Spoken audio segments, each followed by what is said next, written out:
multiple depth drawers. This is the same idea, but we're taking it to a new extreme. So let's just try it out here. We will add a cabinet. We're pulling from the presets. We'll put in a number here, cabinet number, cab 1. Size is all right. This is going to be, we'll go 35 here. This is going to be 120. The 10-foot tall cabinet is totally perfectly normal. And that's all fine. Joinery, we're going with preset 1. And here we're going to go with standard drawers. And we're going to go with 11 drawers. Over here, let's do 5, 6, 7 just to start. And then this is going to be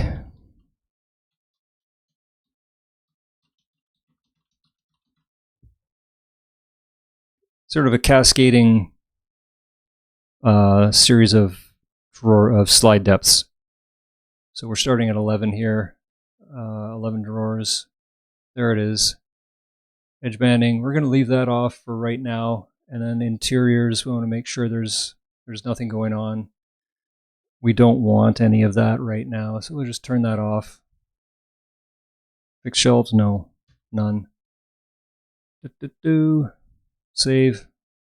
And now this is checked right here, so we can just copy that. Now we have another one. But you'll see that it's got the same name or number. We don't want that, so we go to info right here, cab 2. It automatically sequentially numbers them no matter what you have written in there. It will add a 1 and then just go on down the list. Okay, so it's exactly the same, but we're doing something the opposite right here, and you'll see why.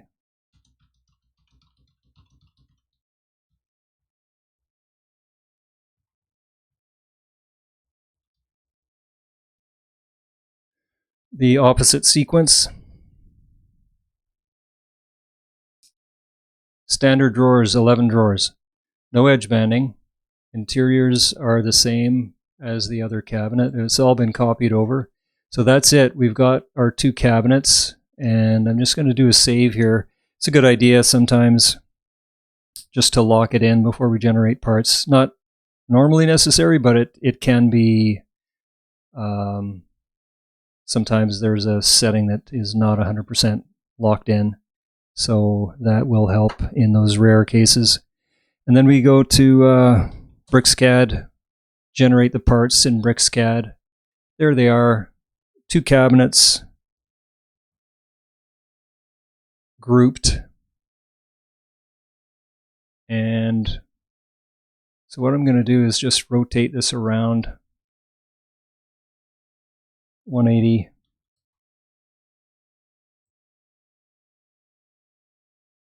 And I'm going to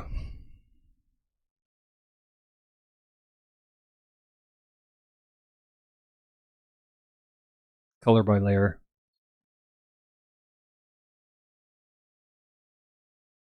Just for visualization purposes.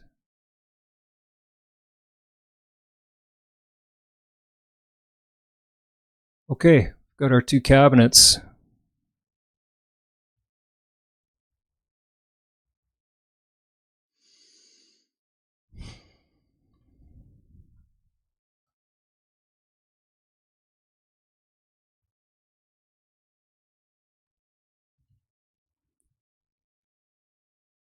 This is not my normal computer. This is a mini computer that I don't use a whole lot except for videos.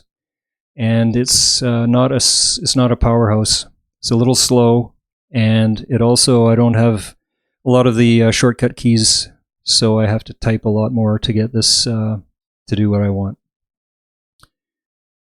So first thing, I'm just demonstrating some of the things that you can do in BricsCAD. It's pretty powerful. This is all direct modeling.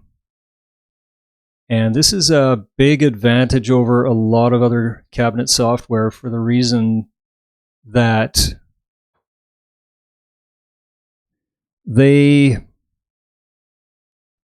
have their own rendering. They have their own CAD systems built into a lot of cabinet programs, but you can't beat something like BricsCAD. It's just the top of the line, modern, powerful CAD system, and there's no way you can cram that into a cabinet software. So it has a lot of advantages, and I'll show you some right now. So I just unioned those two sides. And what you can't do in CABSLAM, you can do as a secondary operation in BricsCAD. So I just joined the top, joined the sides, or unioned the sides.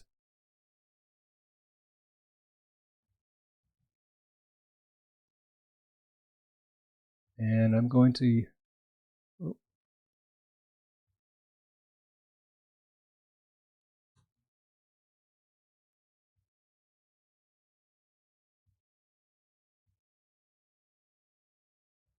It's a little laggy. There's not much of a 3D card in this computer. But there we are. So this could be something, let's say high-end retail. A high-end retail store might have something like this. Let's just imagine that this is translucent acrylic with internal lighting, and there's some sort of high-end product in there. Purses, shoes, I don't know.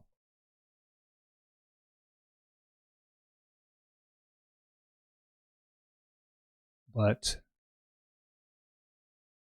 let's just change it up a little bit here.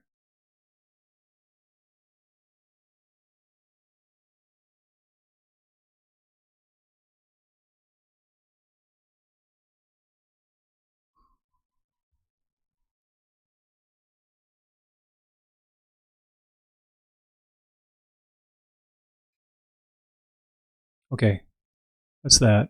Now I'm just going to do a couple things here to show you another thing you can do with direct modeling in BricsCAD. If you have to install your cabinet and you've got plumbing in the wall, you always have to cut the plumbing holes. It's not a big deal, but sometimes it's much better to do that ahead of time before you bring those to site. In this case,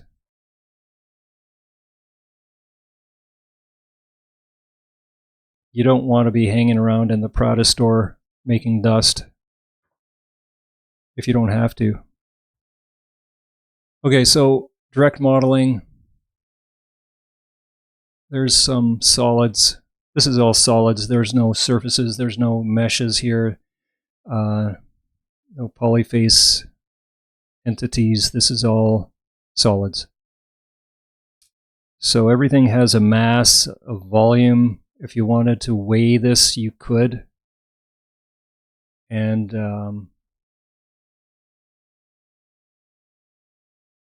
yeah, the direct modeling is a huge benefit.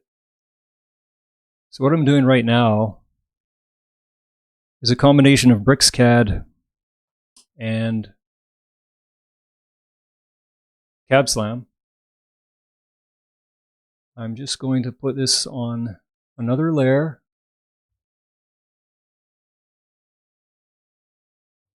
And there's a CABSLAM command, void.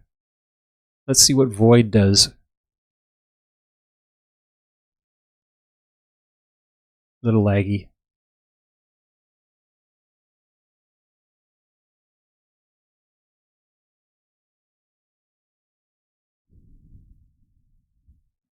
The more solids in there you have, the more combinations of booleans that are being calculated, so it does take a while. If you look, those holes were subtracted from these solids, but not just on the outside. It was subtracted right through the drawers, right through the sides. So you may not want that. but if you did want it, it's very easy.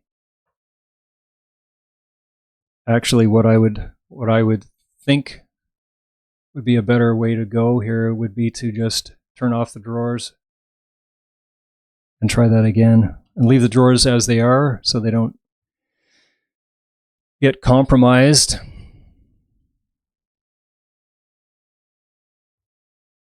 And turn the drawers back on, and there we go. Now you can look in there. Again, let's say this is translucent acrylic. 1 inch thick, very expensive, high-end retail store fixture. These boxes, the drawer boxes in there could be another color of acrylic. There could be internal lighting inside each drawer. And this could be, if this was bigger, this could be, let's say, a centerpiece in the store as you walk in, or towards the back as a big monolith. It is 10 feet tall. It could be much wider. It could be 4 feet wide. Or there could be a series of these.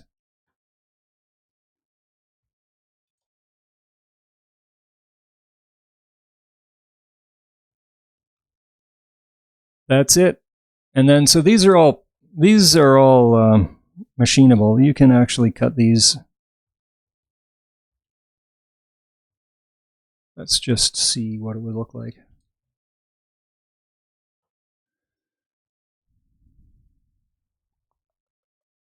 Got one part that's a little bit wacky. Oh, okay. So we're not using the FN command is for sheets. So these sheets are from the material library. We don't have any 10-foot sheets in there right now. So what we'll do is use the FF command, which lets you lay down any shape.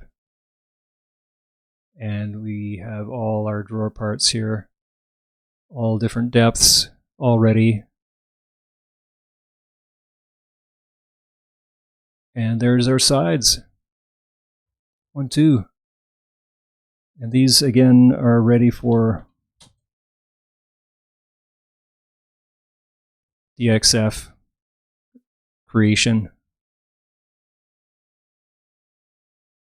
Got a little glitch on this one, probably because the circle is going through the outside, the outline, which is not a great idea in this case because it's so sharp. It can create problems with the geometry. So if you were to, let's say, have a circle halfway or part way, it's fine. But when you start getting very sharp like that, the geometry might get a little screwy. And this is not obviously something you just throw together. You'd spend some time and get these openings exactly where you want them for that display. And these drawers, kind of useless, except again, just as a bit of eye candy in a retail environment where that's what they're after. They're after capturing eyeballs. And that's it. That's it for this one. Thanks a lot. See